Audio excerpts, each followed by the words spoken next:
Nós vimos com o Cebola, na aula passada, a classificação do sangue, que segundo o sistema idealizado por Landsteiner, pode ser do tipo ABO. Hoje ele fala sobre o fator RH, ou fator Rhesus, que responde pelas características hereditárias encontradas em aproximadamente 85% dos indivíduos da raça branca, os RH positivos. Os 15% restantes são chamados RH negativos. O conhecimento do fator RH é indispensável nas transfusões de sangue e também no diagnóstico e no tratamento da eritroblastose fetal. Não assusta não, o Cebola explica. Oi, turma, estamos aqui hoje para falar sobre a tipologia RH no sangue. Vejam, na aula passada nós falamos que aquela imunização passiva transplacentária era muito importante. Realmente é muito importante, porque a mãe dando todos os anticorpos para a criança, para que essa criança seja imune nos seus primeiros dias de vida, porque ela vai ser colocada em um mundo que existe muito agentes patogênicos. Se a mãe não pudesse imunizar essa criança, ela receberia uma grande dose de agentes patogênicos, recebendo um monte de doenças aos quais ela não conseguiria resistir. Porém, juntamente com esses anticorpos, que nós vamos chamar de anticorpos bons, entre aspas, podem vir certos anticorpos que não são interessantes para a criança. Por quê? Porque existe no sangue dos indivíduos também o que nós chamamos de fator RH. É um tipo de proteína. Antigamente percebia-se que às vezes existia um tipo de doença que chamava-se incompatibilidade sanguínea materno-fetal. Não existia uma incompatibilidade entre a mãe e a criança. Mas durante a gestação, não existe contato de sangue entre o sangue da criança e o sangue da mãe. Por que existe essa incompatibilidade sanguínea? Sempre existia em mães que eram RH negativo e tinha crianças RH positivo. A primeira gestação faria a mãe sensibilizar-se por esta doença, vamos dizer assim. E na segunda gestação de criança RH positiva, teria a criança essa doença, que nós vamos chamar de eritroblastose fetal. O nome, eritro, sangue, blasto, célula, eritroblasto, células do sangue. Ose, um processo degenerativo das células do sangue do feto. Eritroblastose fetal. Quando é que ela ocorre? Nós preparamos um resumo para vocês. Vamos ver então.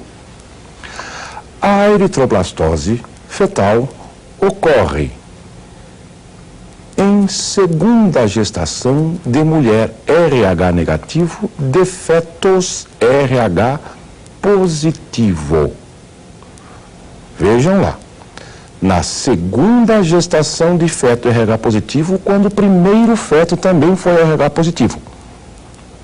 Porque o primeiro feto sensibiliza a mãe. A mãe fica sensibilizada contra este fator RH, que nós vamos falar, por exemplo, por enquanto, simplesmente um fator RH. A segunda gestação, o feto recebe o anticorpo RH da mãe.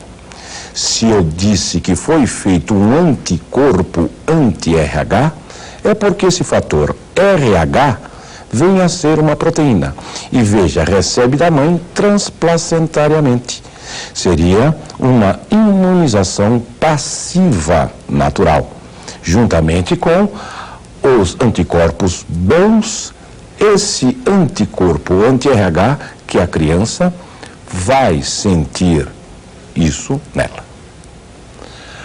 Mas como é que foi descoberto esse fator RH? O que é este fator RH? Vejam, nas pesquisas científicas dentro da área da medicina, sempre foi usado um tipo de macaco que fisiologicamente, inclusive morfologicamente, se a sua anatomia interna, é bem semelhante ao ser humano. Esse tipo de macaco é do gênero Rhesus. Esse tipo de macaco foi verificado que no seu sangue existia um tipo de proteína. Uma proteína que se chamou de proteína RH, ou simplesmente fator RH. Se fisiologicamente e inclusive anatomicamente este macaco era parecido com o ser humano, pensou-se, será que o ser humano também vai ter esse tipo de proteína, desse fator no seu sangue? Foi feito um experimento muito simples, então. Pegou um pouco do sangue do macaco, que tem essa proteína RH, e foi injetado em cobaias. As cobaias não têm a proteína RH. E elas produziram dentro do seu sangue anticorpo anti-RH. Pegou o sangue da cobaia e centrifugou-se. Retirou-se plaquetas, glóbulos brancos, glóbulos vermelhos, sobrando plasma. Nesse plasma está o anticorpo anti-RH. Pegou-se a população humana, uma parte significativa, o sangue dessa população humana, e colocou-se em lâminas, gotas do sangue de vários indivíduos. E gotejou-se esse soro anti-RH nessas gotas de sangue. Nos indivíduos que tiveram uma reação positiva, aglutinou o sangue, esses indivíduos tinham a proteína RH. Foram chamados de indivíduos RH positivo. Positivo, eles têm a proteína RH. Em indivíduos que não houve aglutinação, é porque eles não têm a proteína RH. Então, negativo, eles não têm a proteína RH. RH negativo. Muito importante. Não existem dois tipos de proteína. Uma proteína RH positiva e uma proteína RH negativa. Quem tem a proteína RH é indivíduo RH positivo. Quem não tem a proteína RH é um indivíduo RH negativo. Guardem aí, guardem e marquem no seu caderno. Olha lá. O fator RH ou fator Rhesus, RH positivo, serão indivíduos que possuem a proteína RH. Quem não tem a proteína RH é RH negativo. Importante, o anticorpo anti-RH não é natural. Depende da proteína RH exógena. Não entendi isso de precisar da proteína RH exógena.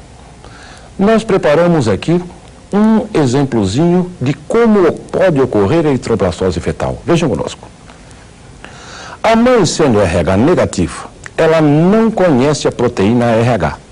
Em uma primeira gestação, logo após o parto, quando vai haver o que nós chamamos de deciduação, retirada da placenta, uma pequena dose do sangue da criança passa para a mãe. E a mãe, recebendo esta proteína RH, ela que não tem, ela produz anti-RH, anticorpos anti-RH. Produziu esse anticorpo anti-RH, que a primeira criança não recebeu, que a mãe não conhecia.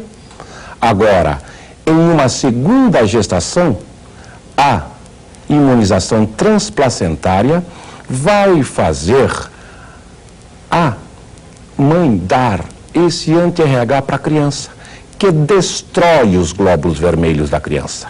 E a criança nasce com o que chamamos de eritroblastose fetal. Essa eritroblastose fetal é determinada por uma profunda anemia do indivíduo. A criança nasce com uma profunda anemia e também com muita bilirrubina no corpo. Bilirrubina vem ser uma substância tóxica resultante da destruição das hemácias. E o indivíduo nasce amarelo, ictérico. Isso pode levar à morte do indivíduo.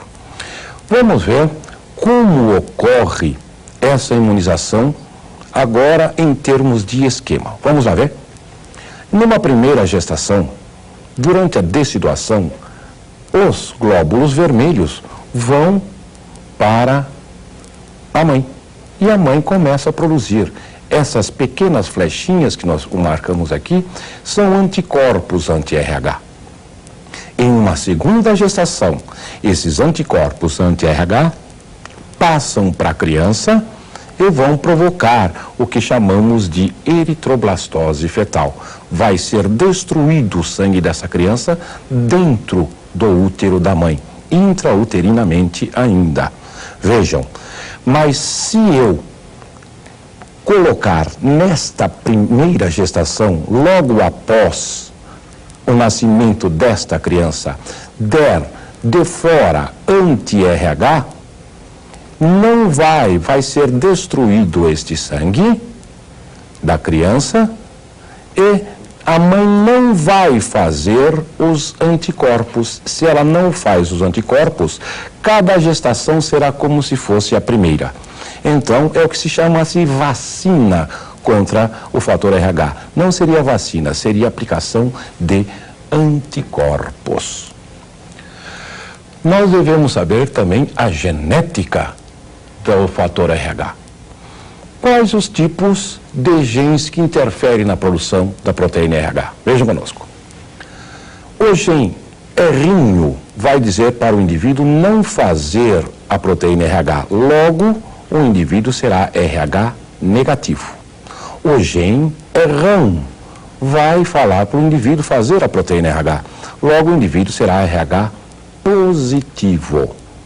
E importante, na dominância, esse gene R vai dominar o gene R, tá?